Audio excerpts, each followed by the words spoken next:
ونزلنا عليك الكتاب تبيانا لكل شيء وهدى ورحمة وبشرى للمسلمين. بسم الله الرحمن الرحيم. الحمد لله رب العالمين والصلاة والسلام على سيد الأنبياء والمرسلين محمد النبي الأمي وعلى آله وأصحابه وأتباعه وأزواجه وذرياته وأهل بيته وأهل طاعته أجمعين إلى يوم الدين. أما بعد، أعوذ بالله من الشيطان الرجيم. بسم الله الرحمن الرحيم. ربنا إنك جامع الناس ليوم لا ريب فيه إن الله لا يخلف الميعاد. إن الذين كفروا لن تغني عنهم أموالهم ولا أولادهم من الله شيئا وأولئك هم وقود النار. كدأب آل فرعون والذين من قبلهم كذبوا بآياتنا فأخذهم الله بذنوبهم والله شديد العقاب. قل للذين كفروا ستغلبون وتحشرون إلى جهنم وبئس المهاد. قد كان لكم آية في فئتين التقتا فئة تقاتل في سبيل الله وأخرى كافرة يرونهم مثليهم رأي العين والله يؤيد بنصره من يشاء إن في ذلك لعبرة لأولي الأبصار. صدق الله العظيم.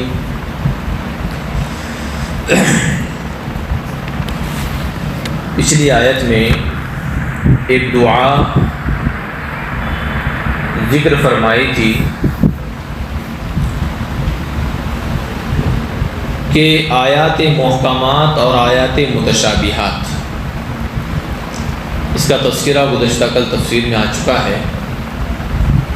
اس پر ایمان لانے والے جو رسوخ فی العلم ہوتے ہیں، جو علم کی گہرائیوں کو اور علم کو تمام تر دلائل عقلیہ اور نقلیہ سے اچھی طرح جانتے ہیں، یہ لوگ بھی آیات متشابہات کے بارے میں کہتے ہیں کہ آمنا بھی، ہم ایمان لے کر آئے، کل من عند ربنا.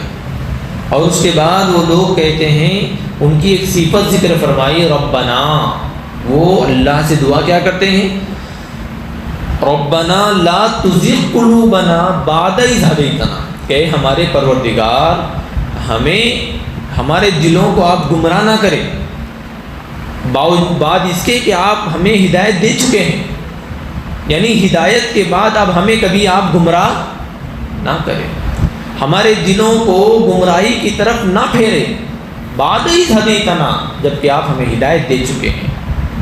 ہمیشہ ان کے ذہنوں میں یہ قلق رہتا ہے، وہ ہمیشہ اللہ سے مانگتے رہتے ہیں، وہ اپنے ہدایت پر مطمئن نہیں رہتے، وہ بار بار اس ہدایت کے متعلق اللہ سے مانگتے رہتے ہیں اور ثابت قدمی مانگتے ہیں. کیا مانگتے ہیں بھائی؟ ثابت قدمی، اپنی ہدایت پر ثابت قدمی، اپنے ایمان پر ثابت قدمی، اپنے اعمال پر ثابت قدمی، اخلاص پر ثابت قدمی، نیک اعمال نیک کاموں کے ثابت قدمی. بعض دفعہ ہوتا کیا ہے، 40 دن جماعت میں جانے کے بعد وہاں تو بہت توفیق مل گئی، لیکن آنے کے بعد توفیق کیا ہو گئی، وہ کم ہو گئی، استقامت باقی نہیں رہی.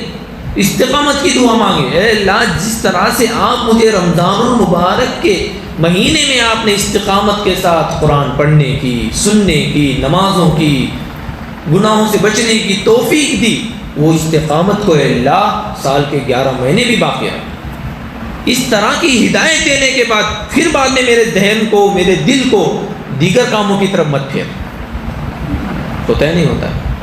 جو کیفیت مبارک مہینے میں ہوتی ہیں سال کے 11 مہینے کیوں نہیں رہتی؟ کیونکہ ہمیں لگتا ہے کہ صرف ایمان، رمضان، قرآن صرف اس مہینے کے لیے خاص ہے. 11 مہینے ہماری توجہ کم، ہم نے ذہنی طور پر بھی اس کو تسلیم کر لیا، جبکہ ایسا نہیں ہے.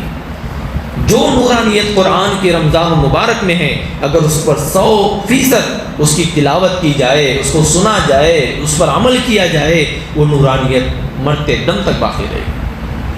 ایسے شخص کے لیے کیا رمضان اور کیا غیر رمضان. بہرحال تو یہ جو دعا ہے ربنا لا تزغ قلوبنا، حدیث پاک میں اللہ کے رسول صلی اللہ علیہ وسلم کے بارے میں دعا آتی ہے کہ آقا صلی اللہ علیہ وسلم ہمیشہ ایک دعا مانگا کرتے تھے. کیا دعا تھی؟ یا مقلب القلوب ثبت قلوبنا علی دینک، ثبت قلبی علی دینک. کیا دعا تھی؟ اللہ کے رسول صلی اللہ علیہ وسلم کہہ رہے ہیں اے دلوں کو الٹ پلٹ کرنے والے، ہمارے دل کو، میرے دل کو دین پر ثابت قدم رکھ. یہ دعا کتنی بہترین دعا ہے. میں آپ کو ایک اور اچھی طرح بات ایک سمجھانے کے لیے بتا رہا ہوں. مجھے بتاؤ کلمہ انسان کہاں سے پڑھے گا، یقین کرے گا تو ایمان والا ہو جائے گا؟ ارے بولو نا. دل سے، دل سے کلمہ پڑھے گا تو وہ ایمان والا. زبان سے ظاہر کرنا ہے اور دل سے یقین کرنا ہے، یہ ایمان ہے نا بھائی. ایسے ہی اگر کوئی دل سے یقین ہی نہ کرے تو وہ ایمان والا ہوگا؟ نہیں ہوگا. اس لیے فرمایا اے اللہ ہمارا ظاہر، ہمارے ایمان، ہمارے دل کی ثابت قدمی کے مطابق ہمارا ظاہر ہے. اگر اندر کھوٹ آیا تو اس کا اثر باہر ہونا ہی ہونا ہے، اور اندر اگر مضبوطی ہے تو اس کا اثر باہر ہونا ہی ہونا ہے. الاناء یترشح بما فیہ، ایک عربی کا مقولہ ہے کہ برتن سے وہی چیز جھلکتی ہے جو اس میں ہوتی ہے. ہوتی نہیں ہوتی بھائی. کہیں پر بریانی کے دیگ چل رہے ہو، وہیں سے گزرے آپ خوشبو آئے گی. وہیں پر اگر دال بن رہی ہے تو خوشبو آئے گی؟ نہیں آئے گی. وہ خوشبو چیخ چیخ کر کہہ رہی ہوگی کہ میرے بھوگنے میں بریانی بن رہی ہے. الاناء یترشح بما فیہ، جو اندر ہے اس کا اثر باہر ہونا ہی ہونا ہے. اس لیے اللہ کے رسول یہ دعا ہمیں سکھلا کر گئے ہیں. آقا صلی اللہ علیہ وسلم کو یہ دعا کی ضرورت تھی؟ ارے بتاؤ بھائی نہیں تھی. بالکل نہیں. ہمارے لیے سکھایا گیا. یا مقلب القلوب، حدیث میں آتا ہے کہ ایک انسان کا جو دل ہے بین اصبعی الرحمن، اللہ رب العزت یعنی رحمان کے دونوں انگلیوں کے بیچ میں انسان کا دل ہے. یقلبھا کیف یشاء، اس کو جدھر چاہے اللہ پھیرتے ہیں. اللہ تعالیٰ کیا کرتے ہیں؟ انسان کے دل کو یقلبھا کیف یشاء. حدیث قدسی ہے یہ کہ ابن آدم کا جو دل ہے وہ اللہ کے دو انگلیوں میں سے دو انگلیوں کے بیچ میں ہے. یقلبھا کیف یشاء، جس کا دل جہاں چاہے جیسا چاہے اللہ پھیر سکتے ہیں. اس لیے اللہ سے دعا کرنے اے دلوں کو الٹ پلٹ کرنے والے، اے دلوں کو پھیرنے والے، میرے دل کو دین پر ثابت قدم رکھ. یہ دعا آگے کی تفسیر چل رہی ہے.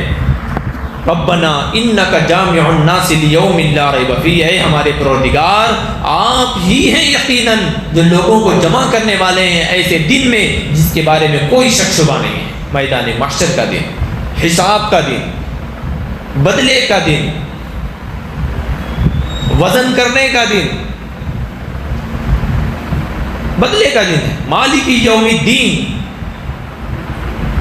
جزا و سزا کا جو دن ہوگا جس کے آنے میں کوئی شک نہیں ہے.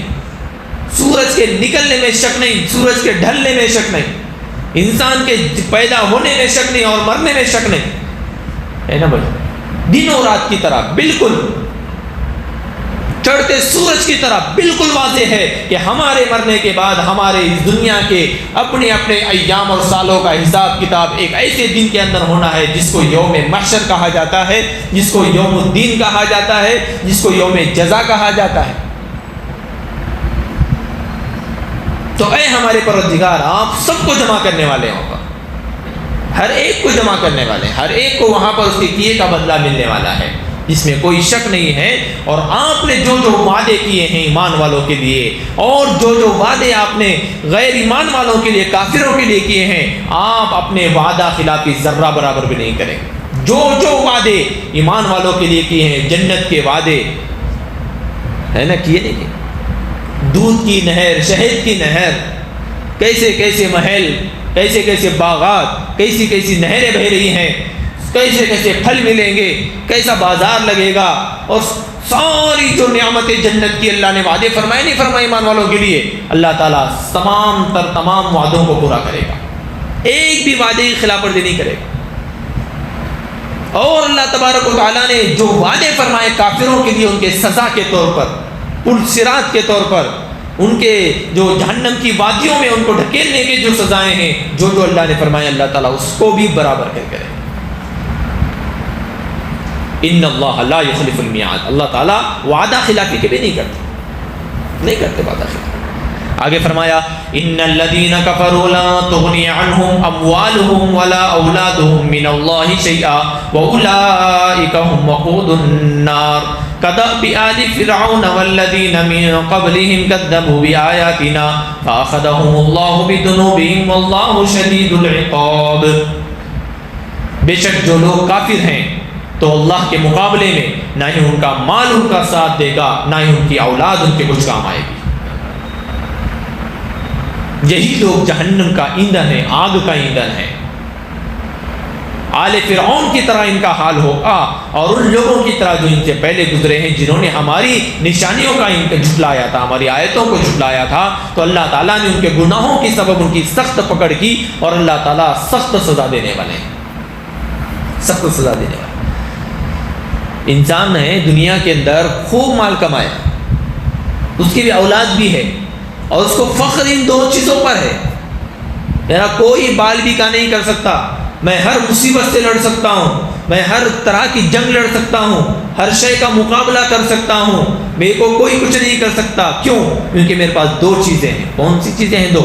میرے مال ہے، جائیداد ہے، پراپرٹی ہے، اور دوسری کون سی طاقت ہے اس کے پاس جس کی وجہ سے یہ اتنے گھمنڈ اور غرور سے بول رہا ہے؟ میرے پاس اولاد ہے۔ کیا بولتا ہوں؟ میرے بچے ہیں، میرے بیٹے ہیں، 4 5 6 7 10 ہے نہیں ہے؟ ارے بولو بھائی۔ ہاں، یہ دو چیزوں پر انسان بہت فخر کرتا ہے، اور ان دو چیزوں کی بنا پر وہ بڑے سے بڑا رسک لینے پر کیا ہوتا ہے؟ آمادہ ہوتا ہے، اس کو کوئی ڈر نہیں ہوتا، وہ نڈر ہوتا ہے۔ اس کے مقابلے میں کسی ایسے شخص کو دیکھو جس کے پاس پیسہ بھی نہیں ہے اور اولاد بھی نہیں ہے، تو وہ کبھی ہمت کرے گا کسی چیز میں؟ کیونکہ میرے پیچھے کوئی ہے ہی نہیں، بیک گراؤنڈ میرا مضبوط نہیں ہے۔ اور پہلے والے کا بیک گراؤنڈ میں بیٹے ہیں، بیک گراؤنڈ میں جائیداد ہے۔ اللہ تبارک و تعالیٰ کیا فرما رہے ہیں؟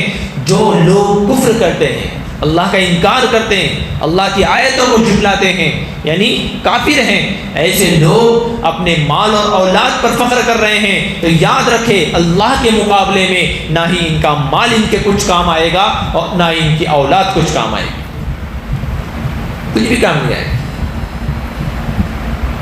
اللہ کے مقابلے میں۔ نہیں، آپ دنیاوی اعتبار سے فخر کر رہے ہیں، ساری چیزیں کر رہے ہیں، جبکہ وہ بھی نہیں کرنا چاہیے، کیونکہ یہ فتنہ ہے۔ انما اموالکم و اولادکم فتنہ، یہ مال کا، اولاد، یہ تمہارے لیے آزمائش ہے۔ فتنہ کا مطلب کیا ہے؟ آزمائش کے لیے تمہارے لیے تم کو اولاد دی گئی ہے، تمہارے لیے تم کو مال دیا گیا، آزمائش کے لیے دیا گیا۔ میں نے اس پر بڑی تفصیلی گفتگو پیچھے تفسیر میں ہو چکی ہے پیچھے، کہ ہمارا جو مال ہے، کسی کو مال دے کر آزمایا جاتا ہے، کسی کو مال نہ دے کر آزمایا جاتا ہے، ہر ایک کی آزمائش الگ الگ انداز سے ہوتی ہے۔ بہرحال آگے بڑھیے۔ اولئک هم وقود النار، اور یہی لوگ کہ جو کافر ہیں، ان کو ان کا مال اولاد کو ساتھ نہیں دے گی، تو اللہ کے مقابلے میں تو یہ فرما رہے ہیں کہ یہ لوگ جہنم کے ایندھن ہیں۔ کیا ہے یہ؟ جہنم کا ایندھن، آگ کا ایندھن ہے۔ ایندھن کس کو کہتے ہیں؟ جس سے آگ لگائی بھڑکائی جاتی ہے۔ آگ کیا کرتی ہے؟ ایندھن سے کیا ہوتا ہے؟ آگ بھڑکائی جاتی ہے نا بھائی۔ ہاں، کدأب آل فرعون، جہنم کو بھڑکایا جائے گا ان سے، کافروں سے۔ اور ان لوگوں کا حال کیسے ہوگا؟ آل فرعون، فرعون کے جو ماننے والے تھے، جنہوں نے موسیٰ علیہ السلام کی اوپر جو اللہ تعالیٰ نے تورات اتاری، تو انہوں نے موسیٰ علیہ السلام کے اوپر اتارے جانے والے تورات کا انکار کرنے والے فرعون ہی تھے۔ کون تھے؟ فرعون ہی تھے۔ فرعون تھا، اس کی قوم تھی، اس کی نسل تھی، جس نے موسیٰ علیہ السلام پر اتارے جانے والی اللہ کی آیتوں کا انکار کیا تھا اور جھٹلایا تھا، خدا کا انکار کیا تھا۔ اس کو فرمایا کہ یہ ان کا حال، ان کافروں کا حال فرعونیوں کی طرح ہوگا، کہ اور ان سے پہلے لوگوں کی طرح ہوگا جنہوں نے ہماری آیتوں کو جھٹلایا۔ اب آیتوں کو جھٹلایا تو اللہ تعالیٰ کا غضب کا اور غصہ بڑھ گیا۔ اللہ تعالیٰ نے ان کے گناہوں کی وجہ سے، فرعونیوں کی گناہوں کی وجہ سے اور ان سے پہلے جو لوگ آئے تھے ان کے گناہوں کی وجہ سے فَأَخَذَهُمُ اللَّهُ بِذُنُوبِهِمْ، ان کے گناہوں کے سبب ان کے اللہ نے پکڑ کی، اور اللہ تبارک و تعالیٰ سخت سزا دینے والا، شدید العقاب، سخت سزا دینے والے اللہ تعالیٰ۔ یہ اللہ کی ذات ہے کہ باوجود انسان گناہ کر رہا ہے اللہ ڈھیل دیتا ہے، دن بھر اللہ کی نافرمانی کر رہا ہے، دن بھر جوئے کے اندر ہے، دن بھر سود میں لگا ہوا ہے، دن بھر جھوٹ بول رہا ہے، 100% نافرمانی کر رہا ہے، لیکن صبح ہوتی ہے اللہ تعالیٰ اس کا رزق اس کو پہنچا دیتے ہیں۔ اللہ ڈھیل دے رہے ہیں، آج نہیں کل سدھرے گا، پرسوں سدھرے گا، سال بھر میں سدھرے گا، لیکن یہ پوری زندگی اس کی اسی میں جا رہی ہے۔ لیکن جس دن اللہ کی پکڑ آئے گی، جس دن اللہ کی پکڑ آئے گی تو ان بطش ربک لشدید، تو تیرے رب کی پکڑ بڑی سخت ہے، پھر کوئی اس کے چنگل سے چھوٹ نہیں سکتا۔ اللہ تعالی ہماری حفاظت فرمائے۔ قل للذین کفروا ستغلبون وتحشرون الی جہنم وبئس المہاد، آپ کہہ دیجئے کافروں سے کہ ان قریب تم مغلوب کیے جاؤ گے، شکست دیے جاؤ گے، ہرا دیے جاؤ گے، اور تمہیں جہنم کی طرف جمع کیا جائے گا، اور وہ جہنم بہت برا ٹھکانہ ہے، وہ بھی سلمیہ۔ کافروں کو اللہ کے رسول صلی اللہ علیہ وسلم کافروں سے کہنے کے لیے فرمایا کہ آپ کافروں سے کہو، یہ جو انکار کرنے والے ہیں، کیا کہنا ان سے؟ ان قریب تم کیا کیے جاؤ گے؟ تم ہرا دیے جاؤ گے، تم شکست دیے جاؤ گے، تم مغلوب کیے جاؤ گے، تم پر ایمان والے غالب آئیں گے، اور تمہیں قتل کریں گے، اور تم جب قتل کیے جاؤ گے تو تم کہاں جمع ہو جاؤ گے؟ جہنم میں جمع ہو جاؤ گے، تمہیں جہنم کی طرف جمع کیا جائے گا، اور تم جانتے ہو کہ جہنم سب سے برا ٹھکانہ ہے، دوزخ سب سے بڑا ٹھکانہ، برا ٹھکانہ۔ قد کان لکم، اب وہ غالب جو آئے ایمان والے، جو فرمایا ابھی تم مغلوب کیے جاؤ گے، تمہیں ہرا دیے جاؤ گے، تو وہ کب آیا واقعہ؟ اس کو آگے کی آیت میں ذکر فرما رہے ہیں، قد کان لکم آیۃ فی فئتین التقطا، یقیناً تمہارے لیے نمونہ ہے ان دو فوجوں میں جو آپس میں ایک دوسرے کے مقابل ہو گئے تھے۔ دو فوجیں، ایک ایمان والوں کی فوج تھی اور ایک کافروں کی فوج تھی، اس کو فرمایا فئۃ تقاتل فی سبیل اللہ، اس میں سے ایک فوج ایسی تھی جو اللہ کے لیے لڑ رہی تھی، سمجھ میں آیا؟ وَأُخْرَى كَافِرَةٌ، اور دوسری کافروں کی فوج تھی، يَرَوْنَهُمْ مِثْلَيْهِمْ رَأْيَ الْعَيْنِ، کہ وہ لوگ اپنے آپ کو مسلمانوں کے مقابلے میں ڈبل دیکھ رہے تھے، اپنی آنکھوں سے دیکھ رہے تھے۔ کافر لوگ تھے، جو فوج تھی کافروں کی، یہ جو بدر کا واقعہ ہوتا اس واقعے کی طرف، اس کی طرف اشارہ ہے۔ ارے ہوا تھا نہیں غزوہ بدر، غزوہ بدر تو آپ جانتے ہیں نا، نام سنے نا غزوہ بدر، 313 صحابہ جس میں تھے، ایک طرف کفار کی تعداد 1000، کتنی تعداد؟ 1000، 700 اونٹ تھے ان کے پاس، کتنے تھے؟ 700 اونٹ تھے، 100 گھوڑے تھے، کیا تھے؟ اور ساری زرہیں، سارا ہتھیار سب لس تھلس تھے وہ، اور دوسری طرف 313 صحابہ۔ کتنے صحابہ؟ 300، اس کے اوپر کچھ تھے، تو ایک روایت میں 313 بھی کہا ہے، 313 صحابہ تھے، کتنے تھے؟ اب مجھے بتاؤ، مد مقابل ان سے 2 گنا زیادہ ہے، مثلیہم رأی العین، کافروں کو اس بات پر بھرم ہے 313 تو ہیں ہمارے 2 اور ان کا 1، ہمارے 3 ان کا 1، ہمارے 3 ان کا 1، وہ کیسے جیتیں گے؟ لیکن اللہ تعالیٰ نے وعدہ کیا ہے، ستغلبون، تم ہرا دیے جاؤ گے عن قریب، اور تمہیں قتل کیا جائے گا، کافروں کو جہنم رسید کیا جائے گا عن قریب۔ تو موقع آیا تھا، کافر کی فوج تھی، مسلمانوں کی فوج تھی۔ غزوہ بدر وقت آگے آئے گا، اس کی پوری تفصیل وہاں پر انشاءاللہ پورا واقعہ تفصیل کے طور پر آپ کے سامنے رکھا جائے گا انشاءاللہ۔ یہاں پر یہ بتلانا مقصود ہے کہ اتنی کم تعداد 313 کی اور 1000 کے مقابلے میں لڑ رہے ہیں اور نہتے ہیں، 313 ہیں، لیکن ان کے پاس صرف 2 گھوڑے تھے۔ کتنے گھوڑے تھے بھائی؟ صرف 2 گھوڑے تھے، 6 زرہیں تھی پہنی ہوئی، اور 70 یا 80 اونٹ تھے، کتنے 70 یا 80 اونٹ تھے، کوئی ساز و سامان نہیں، ایسے نہتے تھے.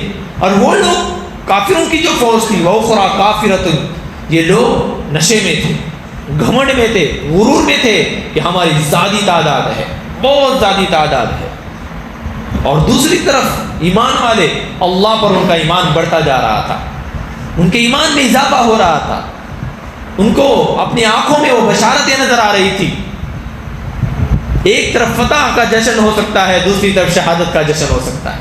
ان کے پاس تیسرا کوئی راستہ انہوں نے کبھی چنا ہی نہیں تھا. صحابہ نے جائیں گے تو شہادت، رہیں گے تو فاتح بن کریں گے، اس کے علاوہ کوئی راستہ ہی نہیں چنا تھا.